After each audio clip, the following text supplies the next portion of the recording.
Good morning, readers, and Merry Christmas. Talking to you on Christmas Eve day, the day before Christmas. And surprise, surprise, my blog post this week is on Christmas books. So these are books that are set on or around Christmas, even if they don't have even if Christmas isn't the central theme of the book. So there's several of my books and several other books in that blog post, and I will put a link below. And my latest release, Gentle Angel, that one is set at Christmas time or just before Christmas. I'm going to give you a reading today from Santa's Shortbread, which is one of the books in the Auntie Clem's Bakery series. That series also has a holiday short, Dog Free Dinner, that's 99 cents on my website. Delusions of the Past is in the Reg Rollins Psychic Investigator series, and that one is set at Yule rather than Christmas, so you can learn a little bit about Yule in that book. And if you're familiar with Zachary Goldman et al., you know that he tends to have major problems at Christmas. And the first book in that series, She Wore Mourning, is set at Christmas, as is, I think it's the fourth book, He Was Walking Alone. So, all right, I thought I would read to you today from, here we go. Reading to you today from Santa Shortbread. Alrighty.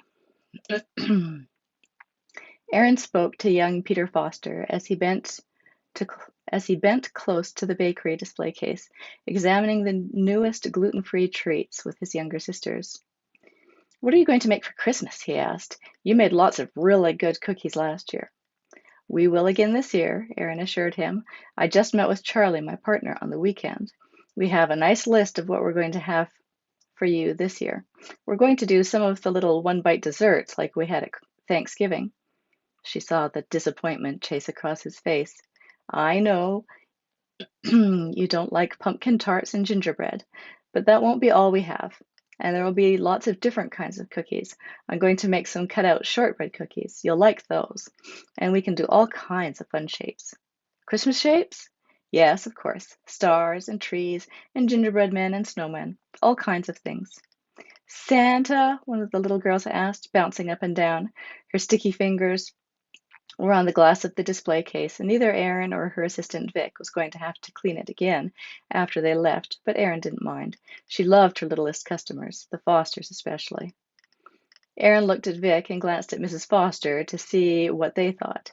Vic had warned her against using too many secular symbols of Christmas. Bald Eagle Falls was in the Bible Belt, and they had to be careful not to offend the customers who didn't want to see pagan symbols or a lot of commercial crap around their religious holiday. "I'm sure we can do some Santas," Vic agreed, and after a moment Mrs. Foster nodded too. The kids had won that round. They were so inundated through the media that they couldn't be expected to be completely blind to Santa and the other commercial offerings. "And the Grinch?" Peter demanded. "You have to do the Grinch." Aaron laughed. I'm going to have to see what I can find. We're going into the city to look for some new cookie cutters, and I'll have to see if I can find a Grinch. I haven't seen any around." "That would be cool. We'd buy them."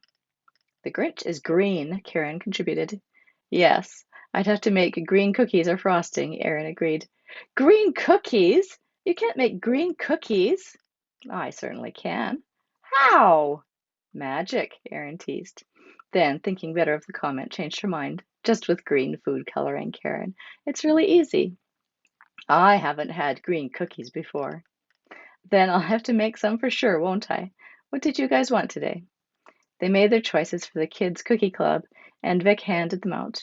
Mrs. Foster ordered the baked goods she would need for the week, and stood with her hand on her slightly protruding belly while she waited for it all to be wrapped up and totaled. "I know I've said it before, but I can't thank you enough for all of the lovely gluten-free baking you do. I used to have to do so much extra baking to make something safe for Peter, so that he could have something other than the packaged baking from the city. And half the time it didn't even turn out. I always felt bad when he didn't have any choices and just had the same kind of cookies and bread over and over again. Now, it's just so nice to come here and know that he can have anything in the bakery, and it's all so good. Aaron flashed a look at Peter. Even if he doesn't like pumpkin pie. Mom says lots of kids don't like pumpkin pie. But I do, Mrs. Foster assured Aaron, and I much prefer yours to the ones at the grocery store. When the Fosters had gone, there was a lull. Vic went around to the display case to wipe down fingerprints. I'll be right back, Aaron told her. I need to fix my hair. Several dark strands had escaped her hairpins and baker's hat, so Aaron ducked into the bathroom to look at the mirror while she took care of it all, and then washed up again. Vic, with her long blonde hair, seemed to be able to manage to keep hers tidy and out of her face all day, but Erin frequently had to take a break at some point to get hers back in order. Maybe she should grow hers longer so she could pull it into a ponytail or bun, rather than trying to keep the shorter locks pinned back. She returned to the front of the bakery, looking presentable again, and smiled at the approaching customers. It was getting noticeably busier as Christmas approached, and people were buying more baking for parties, presents, and preparing ahead for their Christmas meals. Melissa was one of the latest customers. She gave Erin a broad smile and stepped up eagerly to look into the display case. While she lived alone, Erin knew that she would be hosting a dinner for some sort of the other single women in her church group, and later on Christmas Day would be off to the penitentiary to see her friend, Davis Plaint. Melissa never referred to him as a boyfriend or in a romantic way, and wouldn't mention him in front of the other church ladies. Erin often found herself puzzling over their unusual relationship. What would you like today? Erin asked. Need anything for the department? I think it would be nice if someone other than me sprang for muffins for the police department now and then, Melissa said, with an irritated shake of her head that set her dark, spiraling curls bouncing. I only work there part-time, so my paycheck is lower than anyone else's. Maybe Clara or the sheriff could buy them sometime. Vic's eyebrows climbed. I always thought you got reimbursed for those. No, it's just out of the kindness of my heart. Seems to me it's time for someone else to buy them this time. Erin nodded uncomfortably. She had taken muffins over to the police department herself occasionally, but like Vic, she'd always thought that Melissa's purchases were covered by her employer. She would mention it to Officer Terry Piper when she saw him later in the day. She was sure they didn't mean to take advantage of Melissa. Probably no one had ever thought twice about it. Something for you, then? A person can only do so much, Melissa muttered. With all that I do for the department, they could show some appreciation. Yes, Erin agreed. Everyone likes to be recognized for what they do. Anything interesting going on lately? Erin didn't usually encourage Melissa's gossip about the police department or crimes going on in Bald Eagle Falls, but she felt the situation called for a little distraction. Melissa leaned forward.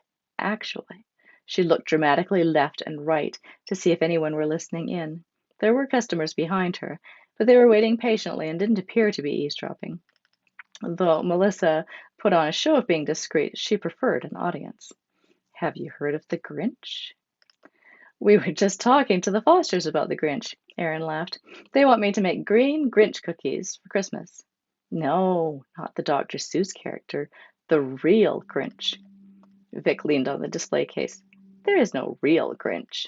Melissa nodded vigorously. There is. At first, we didn't think it was anything more than the usual holiday thefts. You know, there are always a few cars broken into, usually in the city. People leave newly purchased gifts in full view, and then are surprised when someone breaks into their car in the parking lot. But Bald Eagle Falls has had an unusual rash of thefts in the past couple of weeks. What counts as a rash of thefts? Erin asked. I don't know for sure how many have been reported. I haven't filed all the reports, but there have been house and car thefts, with some pretty pricey items stolen. More than normal. There are always some, but there have been a couple of families. Melissa frowned and shook her head. They've lost all of their Christmas gifts. Folks in this part of Tennessee are not wealthy. Some families really have to scrape to get a few things together for the little ones. And when someone like the Grinch comes along and takes them away, there's nothing they can do. They can't afford to replace them. Oh, what about their homeowner's insurance? Can't they make a claim? Even if they can, if their deductible isn't too high and it's worthwhile to make a claim, They're not going to get money in time for Christmas. That's so sad, Vic exclaimed. Who would do something like that? The Grinch, Melissa said, giving a nod. You see, whoever it is, they're stealing Christmas from the children of Bald Eagle Falls. Erin and Vic shook their heads. Bald Eagle Falls was a small community, close-knit, and it was hard to believe that anyone would want to hurt their neighbors that way, especially the children. That's just terrible. Erin looked down at the products on display. She was mindful of the fact that there were other people lined up behind Melissa, so they couldn't gossip for long. What do you think you would like today, then? We have chocolate chip muffins. She knew Melissa's weakness for anything with chocolate in it. Melissa frowned, examining the various possibilities, and then returned to the chocolate chip muffins that Erin had pointed out and decided, I do think it is a chocolate chip muffin kind of day. Well, I hope that you have a good day today and enjoy Christmas tomorrow if you celebrate it. And if not, that you at least have the day off and pick up a few new books to read. All right, I will be back next week. Merry Christmas.